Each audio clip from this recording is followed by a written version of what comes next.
Olá, pessoal, muito boa noite a todos. Sejam todos muito bem-vindos a mais uma Evangelho Terapia, a mais uma quarta-feira juntos, tanto vocês que estão em casa, através do Meet, como todos aqui presentes aqui na sede da FREBEM, da Fraternidade Espírita Bezerra de Menezes. Sintam-se todos abraçados, sejam muito bem-vindos. E hoje, dia 2 de julho, iniciamos mais um mês, a primeira palestra desse mês, 2025. Nesse primeiro momento, nós convidamos a todos para que a gente possa melhorar nossas vibrações, elevando nossa frequência vibratória, pensando no nosso mestre, no nosso modelo, nosso guia, no semblante de Jesus, sempre sereno e amoroso a nos acolher, que a gente possa estabelecer esses laços cada vez mais fortes com os nossos guias, nossos mentores espirituais, que sempre nos auxiliam, buscam nos intuir bons pensamentos, bons sentimentos, e que a gente possa colocar isso em prática nas nossas vidas, no nosso dia a dia. Permitamos que Jesus nos abençoe, nos proteja agora e sempre, que assim seja, graças a Deus. Bem, pessoal, hoje nós vamos ver um item que nós assistimos lá no início, praticamente quando nós inauguramos aqui a casa.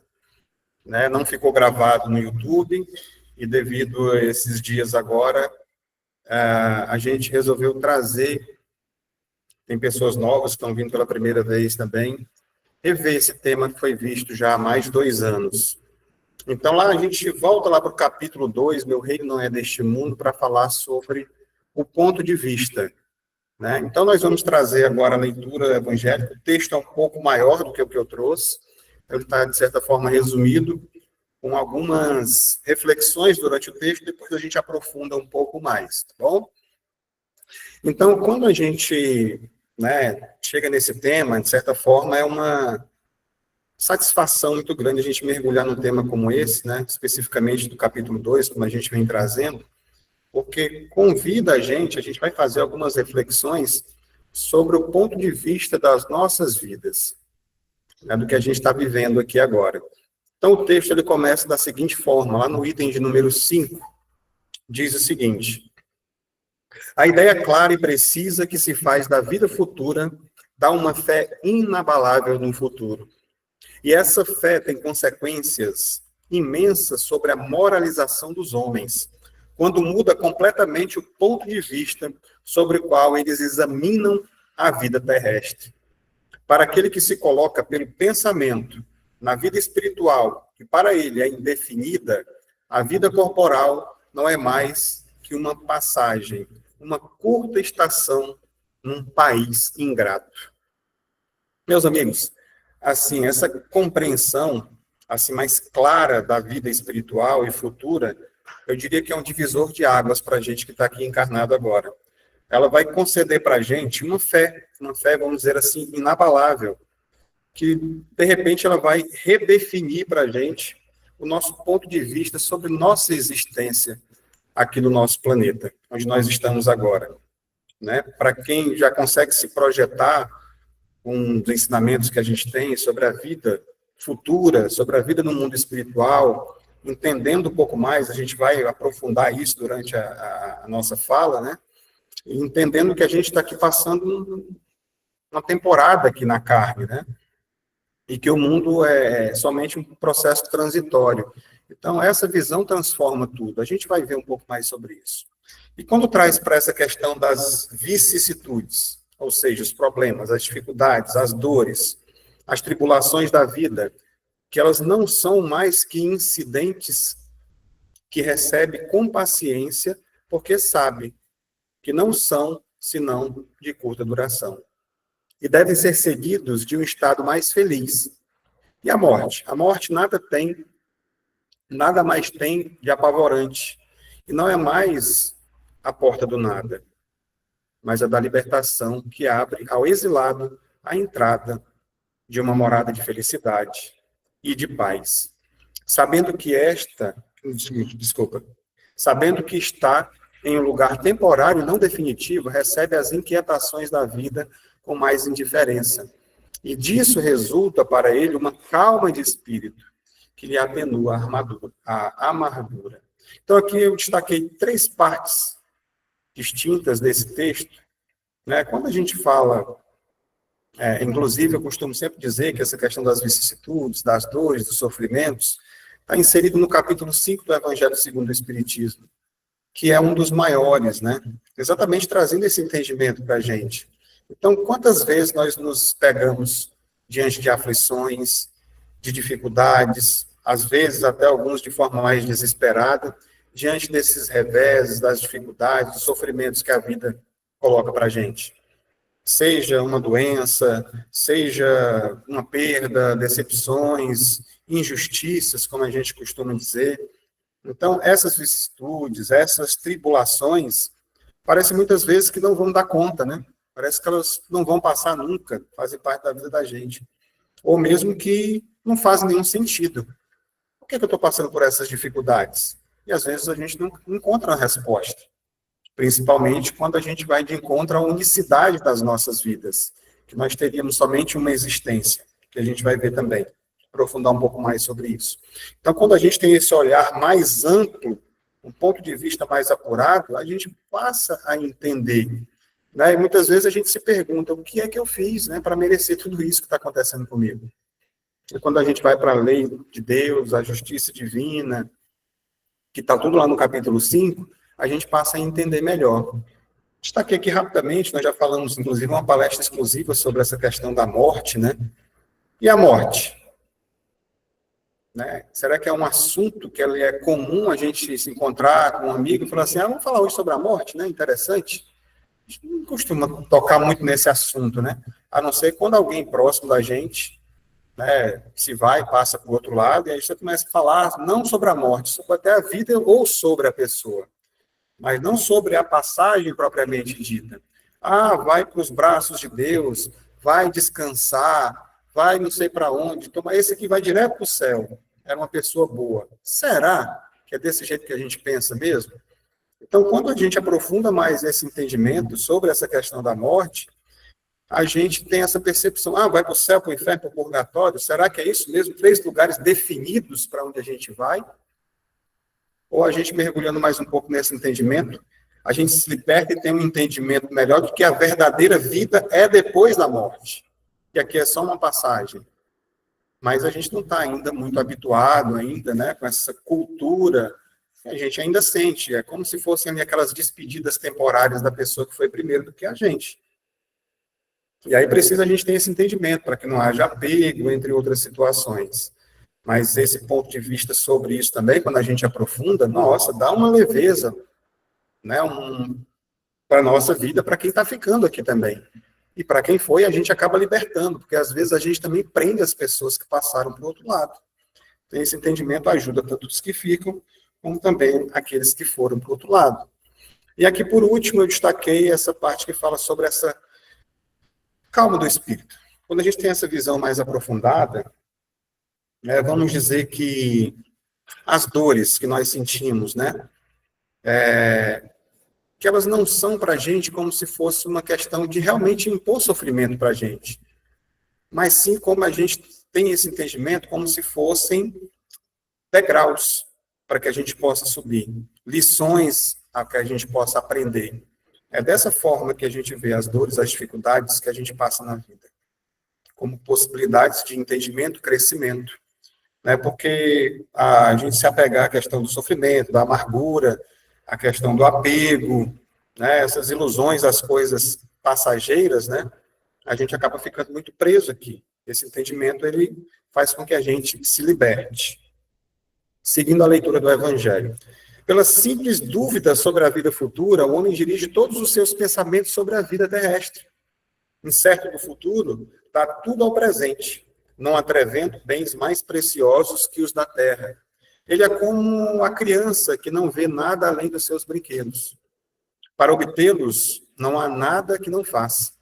A perda do menor de seus bens é uma tristeza pungente, uma decepção, uma esperança frustrada, uma ambição não satisfeita, uma injustiça de que é vítima. O orgulho ou a vaidade feridos são igualmente tormentos que fazem da sua vida uma angústia perpétua, dando-se assim voluntariamente uma verdadeira tortura de todos os instantes. Sem essa certeza, né, que a leitura propõe para a gente, desse, vamos dizer assim, amanhã espiritual, dessa vida que nos aguarda do outro lado, a gente acaba se concentrando nas coisas terrenas, bens, pessoas, apego a situações que a gente prende a gente muitas vezes aqui. O que acontece eu lembro que o Chico Xavier dizia que 70% das pessoas que morriam ficavam aqui, não ia para lugar nenhum, né? Na verdade ficavam aqui. Exatamente por isso, por falta desse entendimento, desse ponto de vista que existe depois. Eu não estou preparado para fazer essa viagem espiritualmente. Eu continuo vivendo preso nessa dimensão e não me preparo para me libertar, para desapegar das coisas, das pessoas.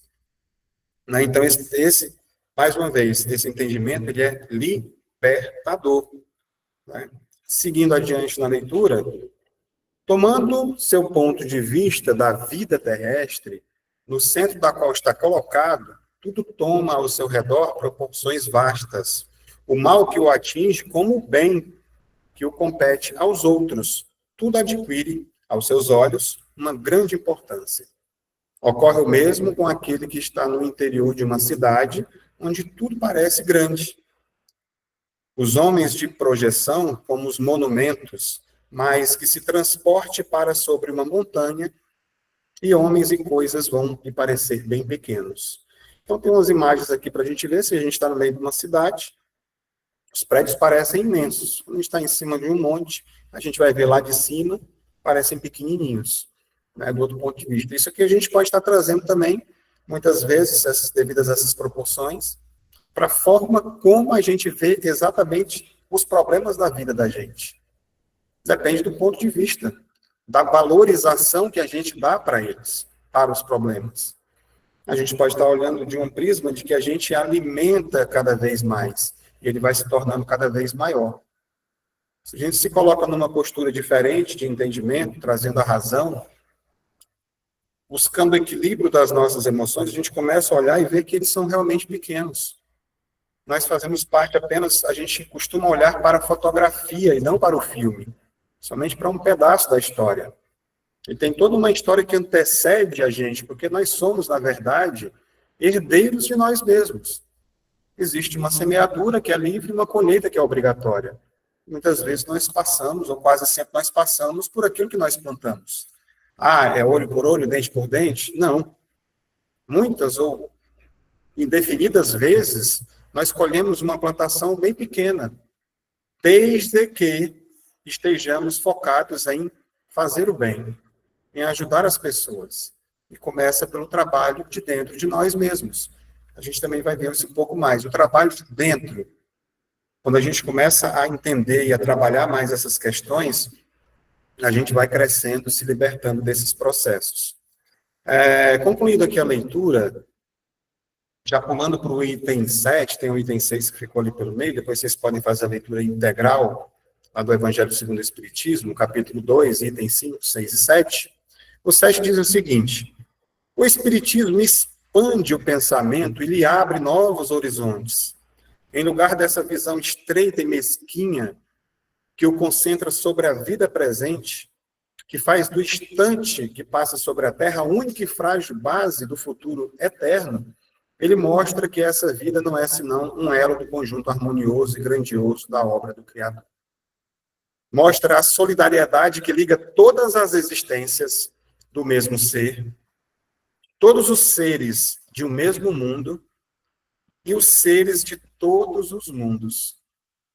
É o que o Divaldo falava sobre a nossa irmandade, né, do amor cósmico universal.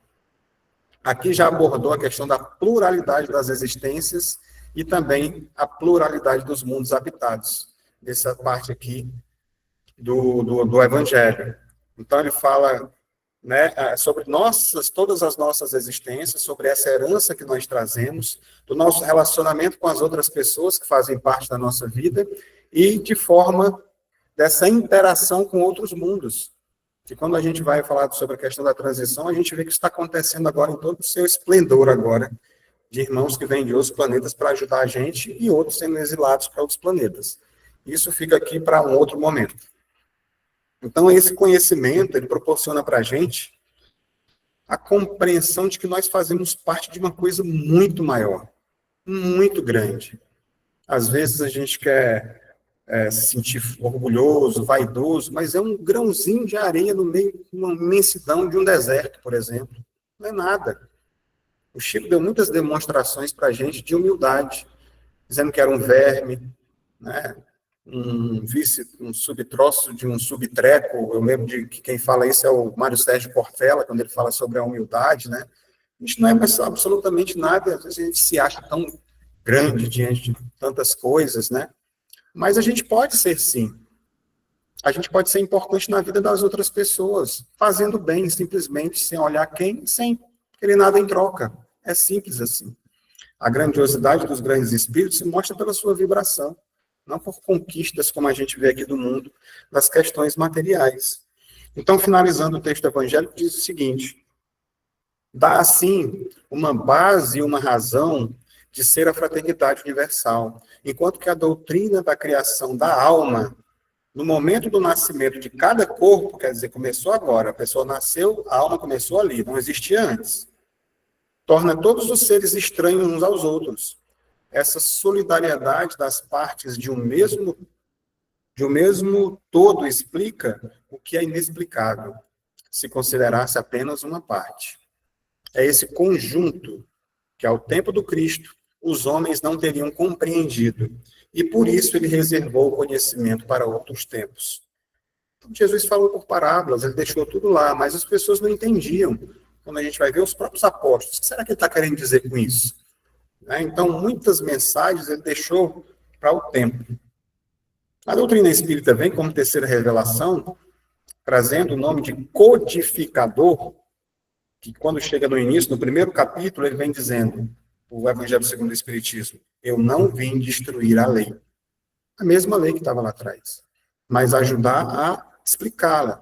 Então, hoje, a gente consegue entender com toda clareza todos os ensinamentos do Cristo.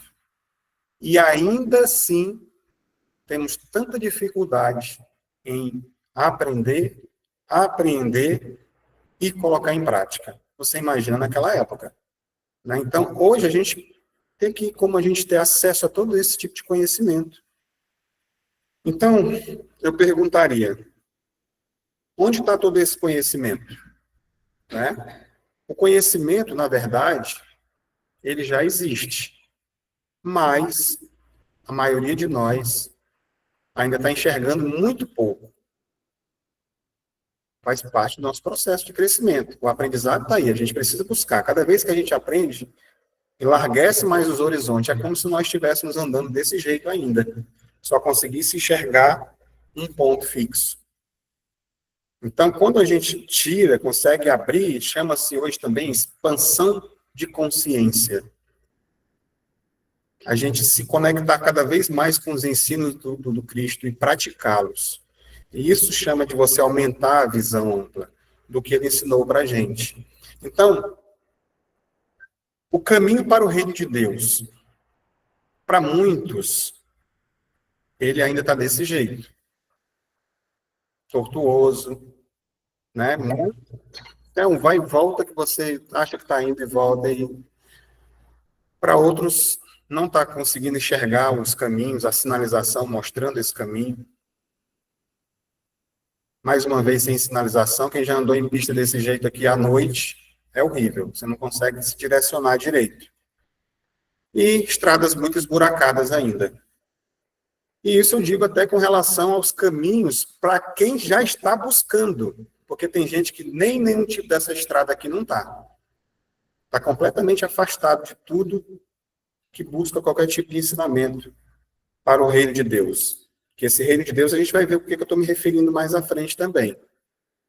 Então, para as pessoas que já estão buscando dentro das suas próprias religiões, e às vezes estão buscando de forma errônea, estão buscando que outras pessoas façam por você aquilo que lhe diz respeito, dando coisas achando que é uma troca, que Deus precisa de alguma coisa ainda, a não ser a nossa dedicação, a nossa transformação, é somente isso. Então, o caminho com o conhecimento espírita, espiritualista, com essa visão mais ampla, ele vai ficando melhor para a gente caminhar por ele.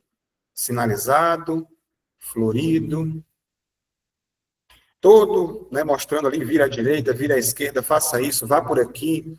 A gente é que ainda desvia, mas o ensinamento está todo mostrando para onde é que vai, né? Esse céu maravilhoso, tudo bacana. Então, nós somos colocados todos os dias, em todos os momentos, diante de escolhas, de caminhos que só diz respeito a nós, trilharmos um ou outro. E aí o caminho mais difícil, né, que muitas vezes a gente nem percebe que está nele, já está atolado ali até o pescoço e não percebe, é porque ele está ali envolvido com a questão do orgulho, da vaidade e do egoísmo. Aqui são as chagas, as principais chagas da humanidade que levam a todas as outras. Né, o apego, como eu falei agora há pouco. Né? Então, começa por esses três aqui. E é o caminho que, inconscientemente, muitas vezes, a gente escolhe e trilha por ele. Estamos, né, vivenciando nele. Que a gente precisa sair e seguir esse caminho da benevolência, da indulgência e do perdão, que é exatamente a caridade como entendia Jesus. Sermos bons para com todos, indulgentes para com as falhas alheias e perdão das ofensas. A partir do momento que a gente está trabalhando isso dentro de nós, a gente começa a trilhar um caminho, aquele caminho. Porque as orientações, as sinalizações, elas já estão aqui. Está aí o Evangelho à nossa disposição. É um dos livros mais baratos que eu conheço. Né? Praticamente só não fazem dar. O Evangelho segundo o Espiritismo. E, às vezes, a gente não quer, não acessa, não lê, não procura, porque precisa desse alimento. Diante disso, eu trouxe eu transcrevi, na verdade, uma mensagem que o nosso querido Bezerra de Menezes, que é o patrão da nossa casa, se pronunciou através de Valdo Franco há quase 10 anos atrás. E o que o Bezerra dizia para a gente? Olha como está muito, está atual, né? Tudo para agora mesmo. Aqui nos encontramos para produzir as bênçãos de Deus dentro das nossas existências. Vivem-se hoje, na Terra, crises de muitas denominações. A criatura humana perdeu o endereço de Deus. E por isso também perdeu o endereço de si mesma. O prazer, as utopias, as necessidades de encantamento frívolo, as distrações preenchem os espaços do viajante terrestre, que viaja sem saber exatamente para onde. Não é se estranhar as pessoas se interrogando: qual é o objetivo essencial da minha vida? O que eu estou fazendo aqui? Eu vim para cá para quê? É uma coisa, será que a gente se pergunta sobre isso? Quais são os nossos objetivos?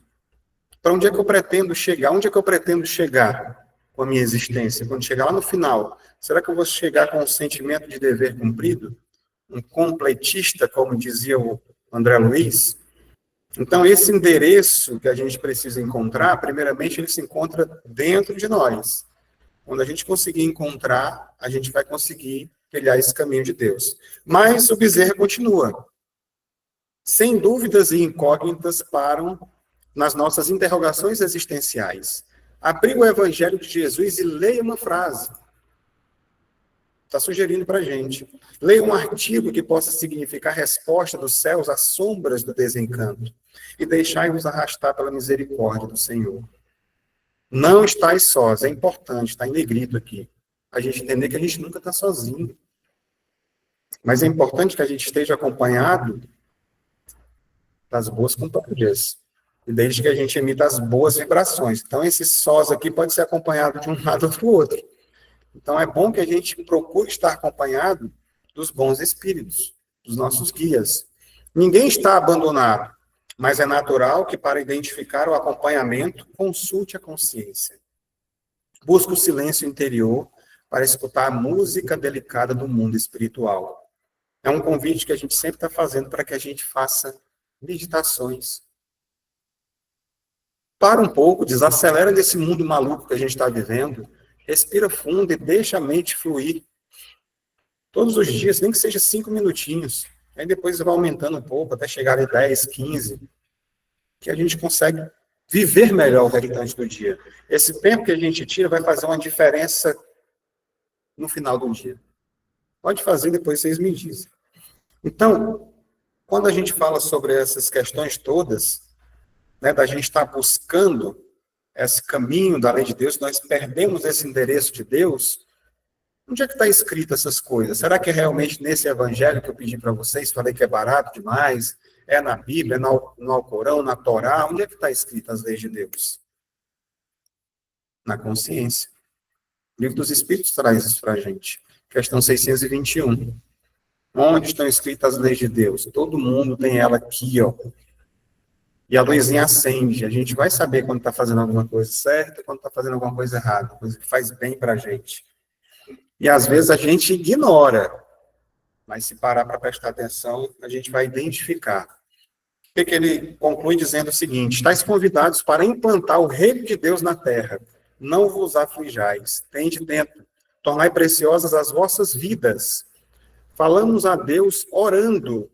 Deus nos responde inspirando-nos. Oração. Tem o capítulo do Evangelho, pedir e obtereis. O que é que a gente está pedindo? Será que são somente coisas materiais ou pai de espírito, paciência? Que a gente pede, tem gente que diz assim, não vou mais nem pedir paciência, porque quando eu peço, tome prova para poder testar se eu estou paciente. Vou pedir mais não. Então já entendeu. Mais ou menos assim. Né? Então, e quando o pai deseja ajudar alguém, utiliza-se de nós para o socorro. Tornai-vos as mãos de Jesus acariciando a dor, a palavra de conforto moral do mestre apontando caminhos. Os pés que andam ao lado do padecente para impedir que ele tombe. Vós sois os chamados desta hora. Reflexionai.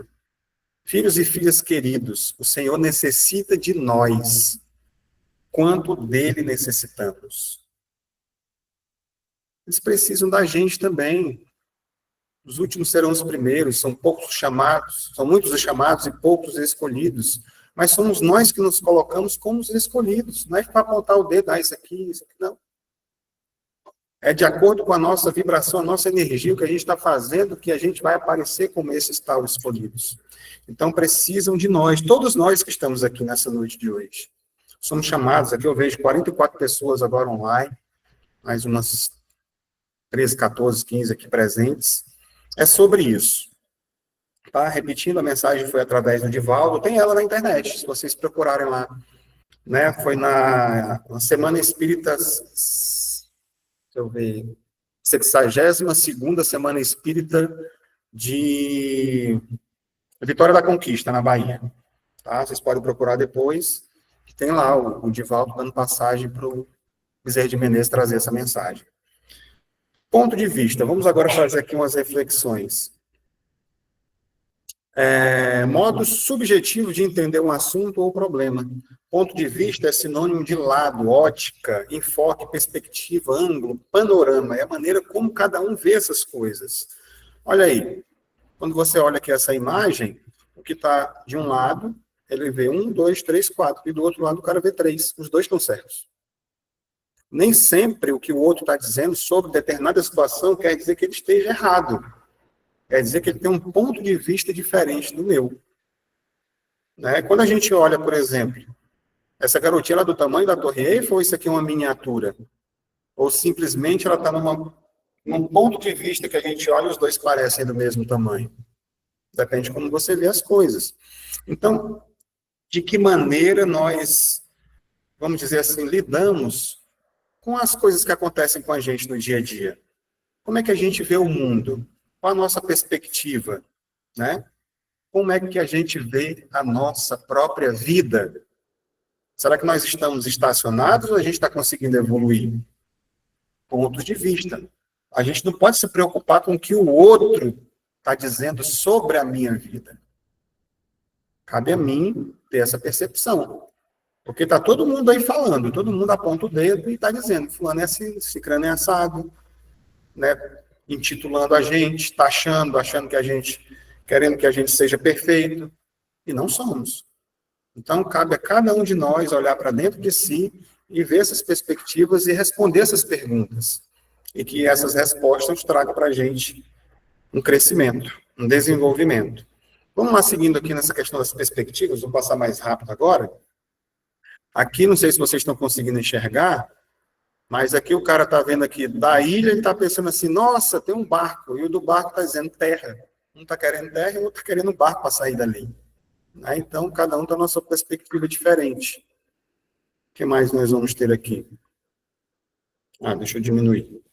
Pronto, tem dois aqui dentro de uma prisão, e um está olhando para as grades, e o outro consegue enxergar a beleza além das grades, está vendo a natureza lá fora. Né? Completamente diferente. Quando a gente olha para esse cidadão, todo cheio de tatuagem, né?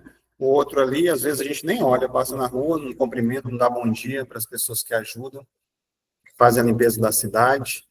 Né? Quem é esse cara? Deve ser um maconheiro, o que, é que ele é, todo cheio de tatuagem. Aí quando você vê ele desse jeito, você vai chamar ele de quê? Doutor. E aí, doutor? Lá fora seria diferente. São perspectivas, olhares diferentes sobre a mesma pessoa. E o outro é o CEO de uma grande empresa, milionário. Mas ele tá, se ele tiver com aquela roupa ali, passa a ser um Zé Ninguém. Ponto de vista, perspectivas. E aqui, tem umas coisinhas para a gente se distrair um pouco, que a gente pegou da internet, né? Então, os filhos da gente, às vezes, eles dizem assim, olha como o meu quarto está. Um pouco bagunçado, né? E aí, como eu vejo? Não, tá tudo certo, tá tudo organizado, tudo bonitinho. Como minha mãe vê? E como ela descreve? Uma tragédia total. Pontos de vista. O menino vê tudo organizado e ela está vendo lá o final do mundo. Passou um terremoto dentro do quarto aqui. Não é assim? Com relação ao espiritismo também. Muitas vezes, com todo respeito a todas as religiões, como é que o evangélico pensa que é? Não, isso é coisa do demônio. Quem nunca ouviu, né? Já ouvi amigos meus dizendo que eu vou para o inferno. Se for ele que escolher, eu estou ferrado. Né? Então, vamos cada um fazer a sua própria consciência. Mas tem gente que já tem a mente um pouco mais aberta, né? Mas aqui é só para a gente trazer aqui para descontrair uma brincadeira. Qual o ponto de vista? Às vezes é esse. O católico também vê com talvez um pouco mais light, um pouco. Como sua amiga solteirona pensa que é, né? Pensa que você está fazendo coisas ali para conseguir coisas em trocas, né? Tem como fazer lá um trabalho para mim? Quem nunca, espírita já recebeu esse tipo de proposta? Ei, como é que é lá? Né? E como os colegas de trabalho pensam que é. Né? Pensa que a gente faz despacho, essas coisas, com todo respeito, também é quem faz os seus trabalhos. Né? E principalmente os nossos irmãos da Umbanda, do Candomblé, das outras religiões afrodescendentes, que a mídia, muitas vezes, outra vez, se pesquisar sobre espiritismo, apareceu um terreiro, Umbanda. Né? Então, não é claramente aquilo que é colocado. Não há muita claridade sobre o que é o espiritismo e o espiritualismo. Né? Nós respeitamos, sabemos que no mundo espiritual, essas divisões quem fazem somos nós aqui, tá? Espíritos que se apresentam, às vezes, na casa espírita, né? Vêm com a linguagem toda robusta, são os mesmos que se apresentam, às vezes, no terreiro de Umbanda. Só que lá e fala, meu misifi, não sei o quê, e aqui se apresenta diferente, porque se chegar aqui desse jeito, não aceita a comunicação, como eu já vi acontecer em alguns casos que eu já participei. Há um certo preconceito do nosso lado aqui, do outro lado, não.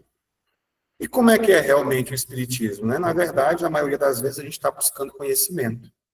Estudar, né, como a gente está fazendo a evangelioterapia, o estudo aos sábados, todos os sábados são todos convidados para participar com a gente, está estudando o Livro dos Espíritos, de 5 até às 6:30 da noite. E fora os trabalhos mediúnicos que são feitos para ajudar também. Então, a grande proposta, na verdade, essa visão que o Espiritismo traz para a gente é essa daqui. É a reforma íntima.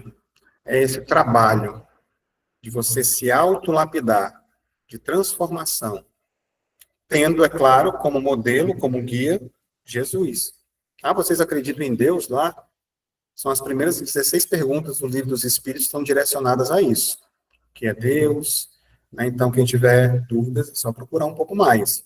A reforma íntima é a caridade, que eu falei agora há pouco, como entendia Jesus, é o estudo da Boa Nova, né, do Evangelho, é tudo isso. Que às vezes, por falta de entendimento, por pontos de vistas diferentes, as pessoas às vezes criam determinados pré-conceitos. São conceitos que são, antes de você entender o que é, você já criou. E aí você já não quer nem saber, não quero nem saber disso. Mas está tudo certo. Vai chegar a hora de todo mundo de abrir a consciência, e também não é necessariamente nós espíritas que estamos salvos, né? Estamos numa estrada que mostra para a gente o caminho, cabe a todos nós seguirmos. E essa perspectiva aqui, hein? De que a gente nasce, a vida da gente está restrita do berço ao túmulo. Será que é só isso? Tudo isso que a gente está se esforçando para fazer aqui é isso? E aqui, quem consegue chegar até passar por todos esses passos, né? Muitas vezes, essa parte do túmulo, ela vai chegar bem aqui. Vai chegar aqui, antes de você conseguir conquistar as coisas. Vai chegar antes de você, nossa, tinha uma vida tão promissora pela frente, estava estudando para ser um advogado, morreu tão jovem. Somos nós que sabemos. E às vezes morre aqui, criancinha, recém-nascido. E aí? Quais as explicações para tudo isso que a gente falou até agora? Se a gente não tivesse outras oportunidades para continuar o aprendizado, né? Cada um de nós vem com uma proposta encarnatória para cá e uma quantidade de fluido vital é colocado, combustível para as nossas vidas. Alguns 5 anos, outros 70, outros 100. E poucos de nós conseguimos chegar até onde foi feita a nossa programação, que é a história dos completistas.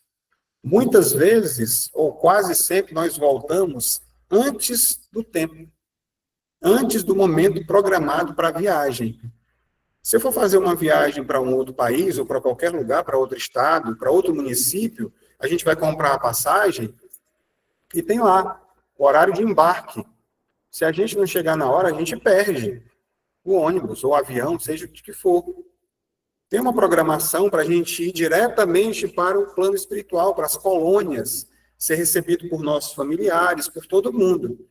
Mas como a gente normalmente perde o horário, devido ao quê? Mas por que isso acontece? Porque eu não tenho conhecimento sobre a vida, porque eu tenho apego, porque eu tenho ódio, rancor, ressentimento, orgulho, mágoas, tudo isso faz com que eu desenvolva doenças e problemas que façam com que eu volte antes do tempo, que eu seja um suicida indireto.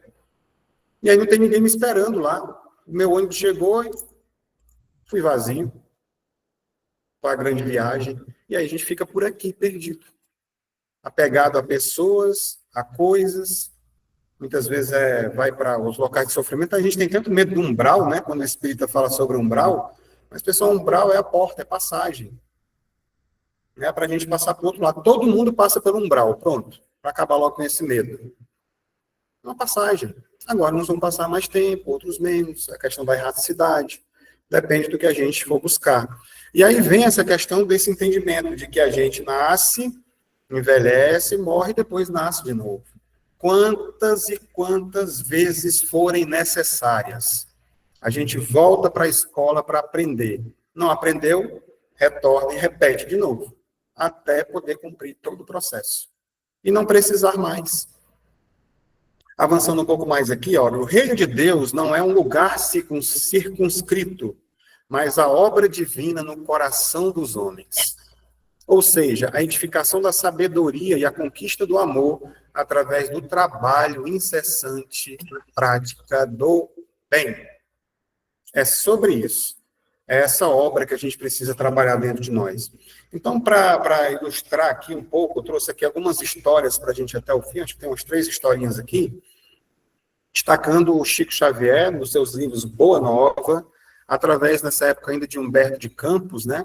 No capítulo 3, ele falava sobre as primeiras pregações. E sentado como um peregrino nas adjacências do templo, Jesus foi notado por um grupo de sacerdotes e pensadores ociosos, não estavam fazendo nada, que se sentiram atraídos pelos seus traços e formosa originalidade e pelo seu olhar lúcido e profundo. Alguns deles se afastaram sem maior interesse, mas Hanan aproximou-se do desconhecido e dirigiu-lhe com orgulho. Galileu, que fazes na cidade? Passo por Jerusalém buscando fundação do reino de Deus, exclamou Cristo, com modéstia e nobreza. Reino de Deus? Tornou o sacerdote com acentuada ironia. O que pensas tu? vem a ser isso? Esse reino é a obra divina no coração dos homens. As pessoas sempre pensaram do reino que Jesus era ser um rei coroado, com todo o poder. E ele falava ao coração. É um reino diferente. Esclareceu Jesus com grande serenidade. Obra divina em tuas mãos, revidou Hanã, com uma gargalhada de desprezo. E continuando as suas observações irônicas, perguntou: com que contas para levar avante essa difícil empresa? Quais são os teus seguidores e companheiros? Acaso terás conquistado o apoio de algum príncipe desconhecido e ilustre para auxiliar-te na execução dos teus planos? Meus companheiros hão de chegar de todos os lugares, respondeu o mestre com humildade. Sim, observou Hanã, os ignorantes, os tolos estão em toda parte da terra. Certamente que esse representará o material da tua edificação. Entretanto, propões-te a realizar uma obra divina e já viste alguma estátua perfeita modelada de fragmentos de lama? Quer dizer, todo o tempo humilhando. Sacerdote, replicou Jesus, com energia serena, nenhum mármore existe mais puro e mais formoso do que o do sentimento. Nenhum cinzel é superior ao da boa vontade sincera. O cinzel é aquele que esculpe, né, as estátuas. Então, para a gente poder esculpir, é através da nossa boa vontade, é através do trabalho e através do sentimento, que é o mármore poderoso.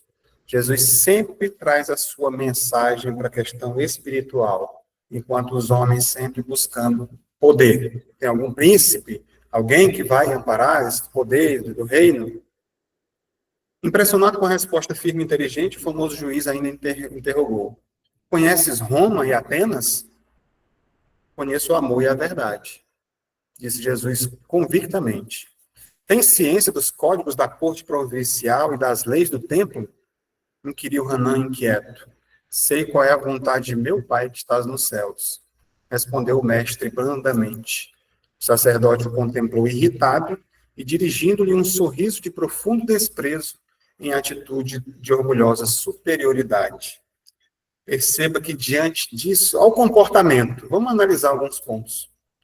Olha como é que se comporta diante da ironia, do desprezo, da acusação.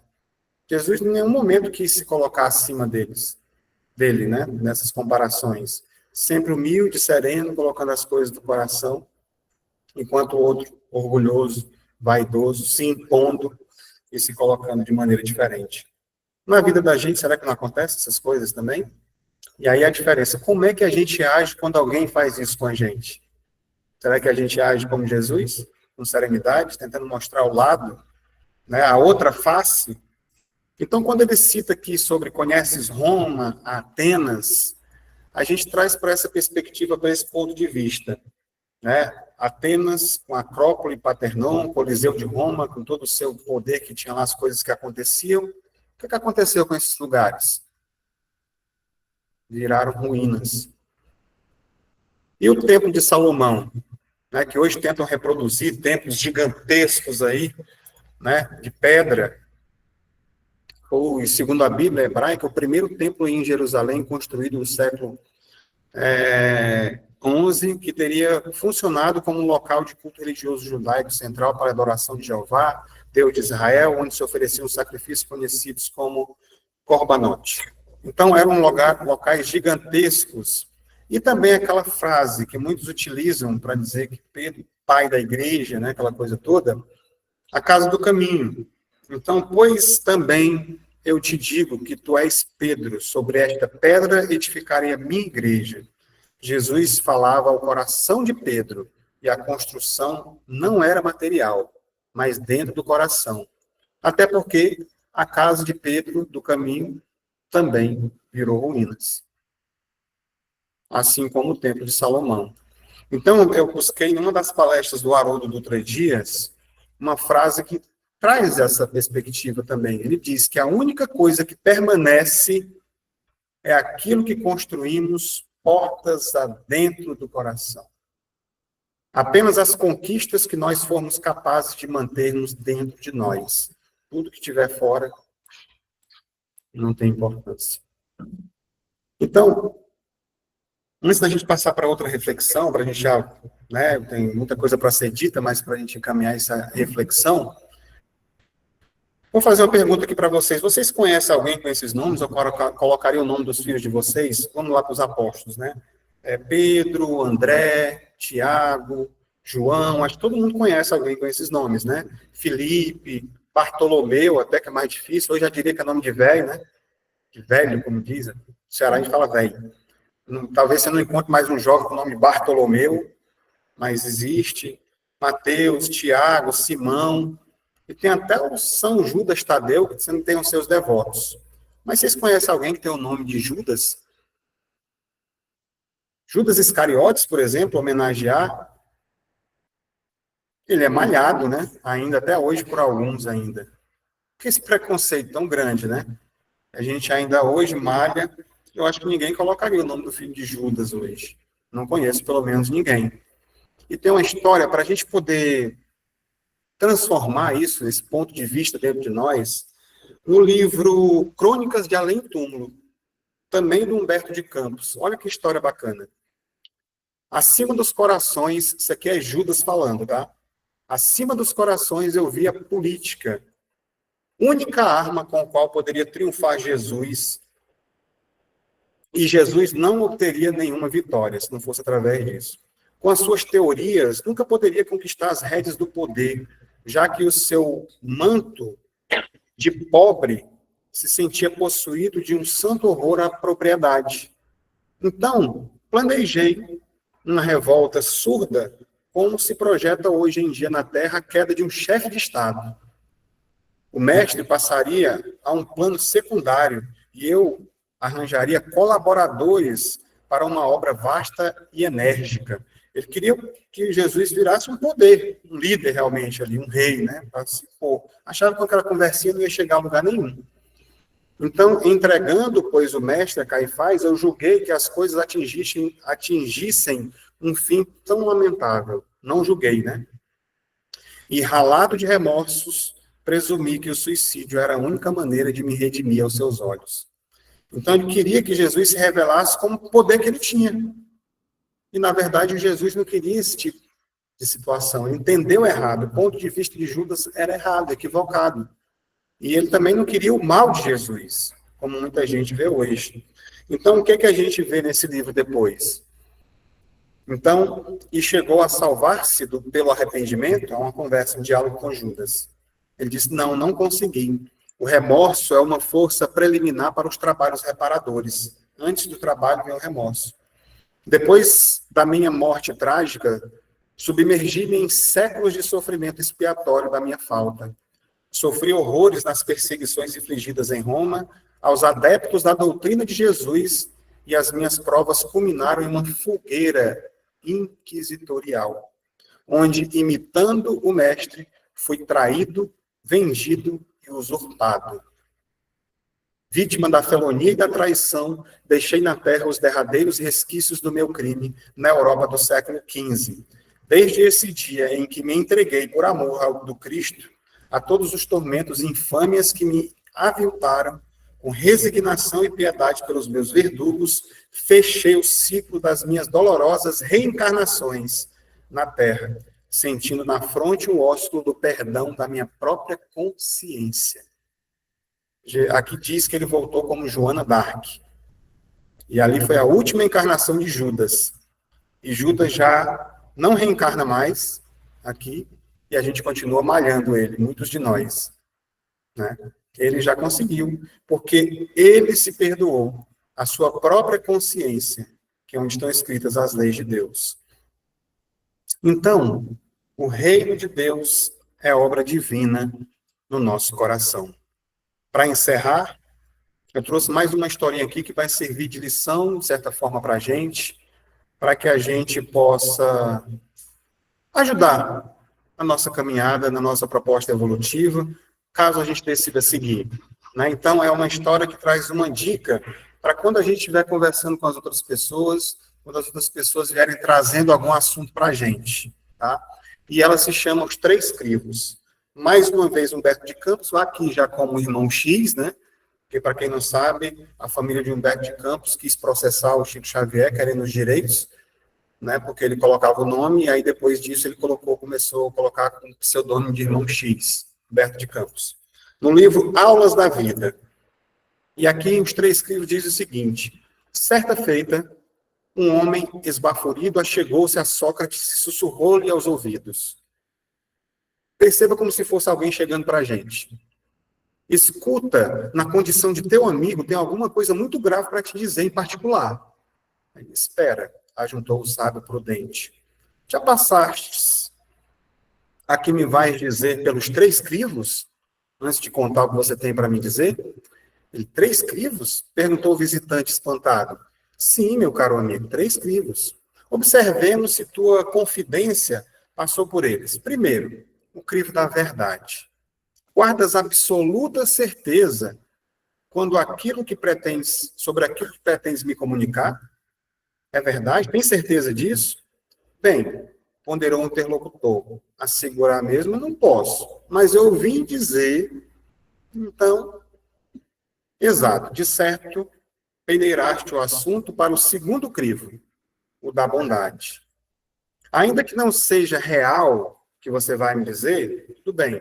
O que julga saber, será que pelo menos o que queres me contar, hesitando o homem, é bom, né?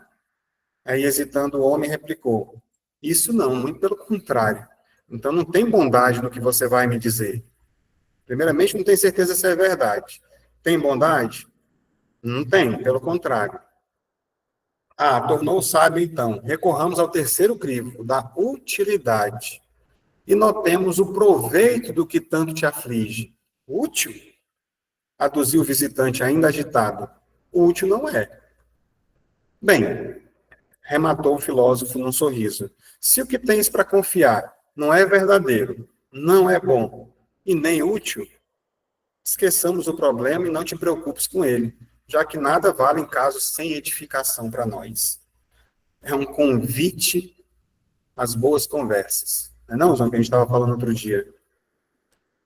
Coisa muito rara hoje você parar com as pessoas para conversar usando os três crivos.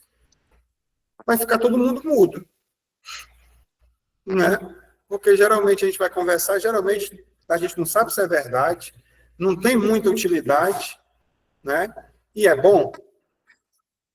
Então, se passar pelos três crivos, vamos conversar à vontade. Fica a dica, né, para a gente poder crescer, se desenvolver.